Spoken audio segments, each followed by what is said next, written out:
Welcome to McPlum, simple solutions served daily. You start by confirming both devices meet continuity camera requirements and are on the same Apple ID.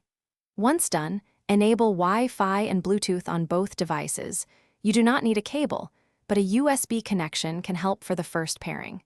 Make sure iPhone is unlocked and the camera app is closed so the system can hand off the camera.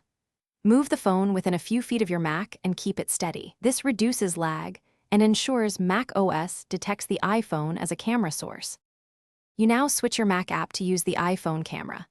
Open the app you want, FaceTime, Zoom, QuickTime, or a browser that supports camera input, and go to its camera settings. Select iPhone camera or continuity camera.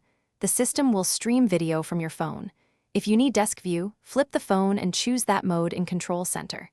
Make sure the Mac chooses the iPhone mic if you want audio from the phone, and adjust exposure or zoom within the app when available. Finish by mounting your iPhone securely and framing the shot. Use a tripod or MagSafe mount for stable video. If the camera disconnects or doesn't appear, first toggle Wi-Fi and Bluetooth on both devices, then sign out and back into iCloud if necessary. As a quick troubleshooting step, restart the Mac and iPhone.